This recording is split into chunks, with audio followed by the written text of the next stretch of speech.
Hey people, welcome back to my YouTube channel, The Techie Lucky. So I came back with my new series, which is the Java project coding round. And while preparing the video for this particular series, I identify some of the very common problems. While the people who are looking for the job, and maybe the fresher who are looking for the job, or the person who is looking for the switch, it's facing some very common problem. What are the very common problem? The very common problem is the terminologies. They are not really really aware about the terminologies. On top of that, they really don't understand what is the use of that particular terminology, what is the idea behind that terminology. Okay, let me give you one of the answer, or one of the example is like stereotype annotations. So maybe you have used, I have used, a fresher may use the stereotype annotation, but whenever the interviewer is asking what is the stereotype annotation, they are unable to answer it. Why exactly they are unable to answer it? Because they are using it in day-to-day life, but they are not really know how exactly I need to explain them. Okay, so while preparing for the interview, just you need to understand that the stereotype annotation is nothing but the such kind of annotation which in just letting you know, or your application, if I talk about the spring framework, know what is the exact role and responsibility of that particular class. Okay, here I have identified like address service annotation is the stereotype annotation. If I'm going to keep such kind of annotation on top of my class, this is clear cut indicating to my Spring Framework and to the developer all kind of business logic need to be written as part of this particular class. Suppose I am writing at the control annotation. This is another stereotype annotation.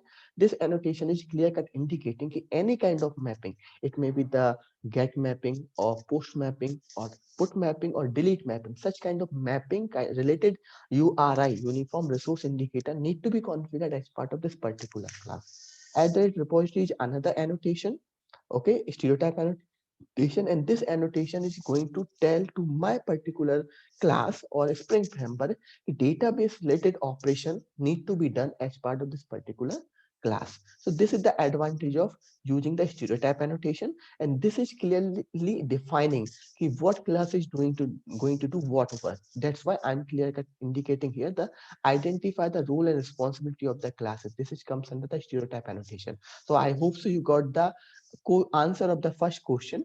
Not aware about the important terminologies of the interview question. This is the problem here. Or maybe aware but not able to explain how exactly you need to answer that particular question. The second is expectation from your answers. The second question is here. Okay, so how exactly I can explain this? So if you look into my second question here, Maven life cycle.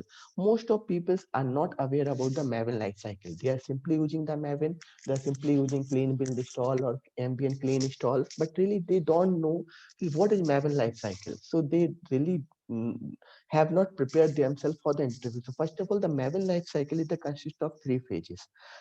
Those three phases are clear cut: clean, default, and site. And one of the biggest bluffing, or we can say the mistake the candidates are doing, they are simply talking about those particular phases. Okay, they really don't know those are the phases or those are the plugins or what. Okay, so first of all, you need to understand there are three particular build phases.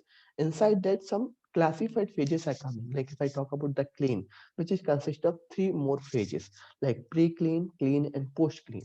If I talk about the validate, or sorry, if I talk about the default, it's having the some pages inside it, like validate, compile, test, package, verify, install, and deploy. One more thing, guys, I just would like to let you know, if I will click in this link which I have provided as part of my documentation, this default page is consist of so many stages. See here, the default life cycle. Okay, the default life cycle. So just I'm talking about those are all are the build phases, like default, clean, and insight. And as part of clean, you having the information. As part of default, you having the information. But default having so many phases, and you cannot simply tell all those phases or can simply remember all those phases in front of interviewer. So that's why just I highlighted those are the phases which you can tell in front of interviewer. Even you can remember which kind of page is for what purpose. If I talk about the install is like your jar is going to be first of all deploy over the application server. Even this jar will be available as part of your local repository. This is the use of install. And if I talk about the package is like you are going to create the package for your application, but that will be available in your workspace area, that will not be available in your local repository. So this is the difference between the package and the stall. So like this, even you can talk about the package a page itself consists of the uh, first three phases. Like if you are going to use this particular page, all those three phases will be automatically going to be taken care. So such kind of basic information you should have about the question, and you have the answer. Even if I talk about the site having four more phases like pre-site, site, post-site, and site deploy. Okay, definitely once you are going to give such kind of answer, interviewer definitely going to ask, what do you understand from site? Site is nothing but key, like we have seen, we having the Java doc command, which is basically used for the developing the document for the particular class. But the site is such kind of command which is going to help you out to create a website for your entire application which you have developed as part of the Maven. Okay, so this is the one of the best thing which you can do as part of the Maven. You can develop an entire documentation, or you can say the website which is going to let you know what kind of method you used, what kind of classes you used, what is the return type you use, all those information you're going to get. So I hope you understand the real problem, which is the second problem, what kind of answers they are expecting from you. So I written the answer. Now talk about the what kind of tools knowledge. So I know, like just now I explained about the Maven. So Maven is one of the build tool. They are not able to say कि Maven is a build tool. They are saying tool. Gradle is also a build tool. Even I hope so you guys are aware about, like before the Maven, before the Gradle, there was a ant also there, right? So you should aware about such kind of tool. If I talk about the Git, so Git is just one kind of, you can say, the concept, and its implementation is GitHub. Okay, it's a source code repository, or you can say the version control system.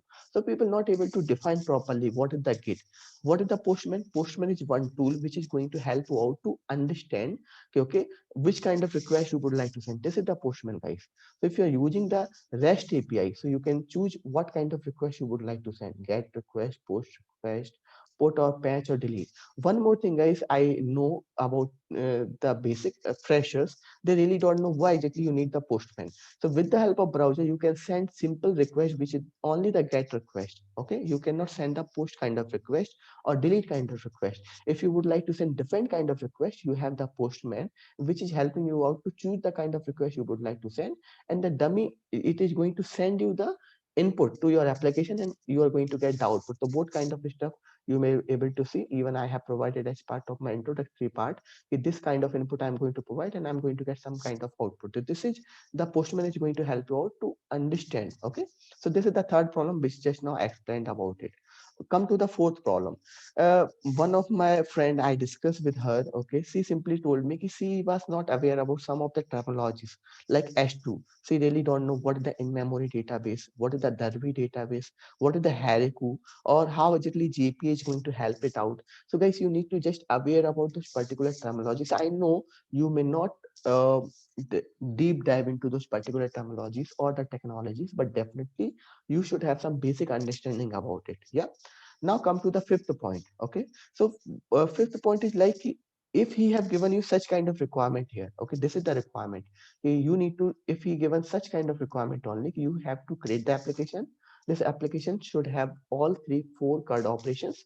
Okay, and those card operation need to be done. If he have not mentioned like this, I need to use the Spring Boot REST API, then definitely I really don't know, I need to implement this application using the Spring MVC or using the normal Spring. Okay, I really don't know. So one of the best thing about this particular coding round, or this particular kind of requirement, they clearly mentioned me I have to use the Spring Boot. Okay, as part of Spring Boot, they clearly mentioned I need to use the REST API. Whenever I'm going to use the REST API, definitely I need to use the Postman. So their questions also consist of such kind of their interviews also consist of such kind of question. Even one of the question they asked me, what do you know about the Postman, how to use the Postman? So if you are able to understand the terminologies, if you are able to understand the question, then only you are able to understand the requirement. So as part of my next subsequent video, I'm just going to let you know how exactly you can understand their requirement. Because when I went to the Ultimetric company, they simply given me application, and they said me, you need to implement, suppose this is the very basic application, so no need to worry about this application. But they given me some more complex application, and they not clearly told me which kind of framework I need to use, or which kind of set of technology I need to use. If you see here, this interviewer have clearly told me I need to use the H2 database, which is one of the best thing, because it's in-memory database which is coming along with the Spring Boot. So if I talk about uh, the other database like MySQL or the Oracle, they need to be installed, they need to be taken care, right, separately. So this kind of confusion I don't have. Okay, if I talk about the JPA, so JPA is one of the best Java persistent API. We having the template as part of Spring Boot, which is known as the Spring Data JPA. So I got the visibility because of he simply told me, okay, you need to deploy the code over the GitHub, or you need to run the deploy your application over the Heroku. So such kind of information he provided me, which make my life very simple. Otherwise, I really don't know which kind of framework, which kind of particular template I need to use to develop my application. This is the one of the best thing he given to me to understand. Okay, one more thing, if I talk about here, where to start, how to start. This is the one of the biggest problem. What kind of design I need to follow for development of my application, or what is the code reusability, or if I talk about the best practices I need to do. If you see here, the selection criteria is clearly cut saying how well you're going to design your application, how exactly you're going to achieve the reusability or readability. So all those kind of questions you having in your mind, and definitely for identifying those particular question, or preparing yourself for those kind of answers will going to help you out to develop the application. Yeah, so here just I revealed some of the information which you really need to be aware about it. See guys, each and every time if you see my first video where I just explained you what kind of requirement you are going to get, as part of my second video just I'm explaining you what exactly you need to identify yourself. Okay, what exactly interview is looking for, what exactly I need to prepare myself. So I'm going to give you all the visibility slowly, but each and every time I'm just giving you some basic answers. Like last time I given the answer of the abstraction and encapsulation. This time I given you the answer like first two questions like stereotype annotation in the Maven life cycle. That in the same way, in the subsequent videos, I'm going to answer each and every question as part of the standards, okay, as part of the best practices. Even on top of that, I'm going to explain the coding part as well. I'm just explaining about the tools as well. So while I'm just explaining, I'm just talking about this Postman tool. So slowly, I'm going to inject the subject with the help of my videos as part of my series, and possibly uh, you may expect I will have near to 20 to 30 videos to give you very much visibility about it. Yeah, guys, so just stay tuned with me. I hope so. This video also going to help you out to identify where you need to improve yourself, how you need to improve yourself. Even you're also understanding how exactly you need to answer the question, what kind of answer you need to prepare yourself, right? So this is the thing. So thank you so much for looking my video. Please stay tuned with me. Please subscribe my YouTube channel, and I am giving you 100% assurance. If you will follow my each and every video, definitely you will be able to develop such kind of application very efficiently without any kind of doubt and knowledge. And this kind of application is will be the backbone for you for your upcoming interview kind of development, interview coding rounds, okay, and your preparation, because this single series is going to cover the three rounds. The first round is related to the hacker rank multiple choice question. The second round is related to your coding, which I'm just uh, having as part of my GitHub account. And third is what kind of answers they are going to ask, what kind of questions they are going to ask as part of your implementation. So all those kind of three round is going to be covered as part of my video series. Yeah. So just stay tuned. Thanks a lot for watching my channel. I hope so you will get much more visibility in the future upcoming videos. Bye bye guys.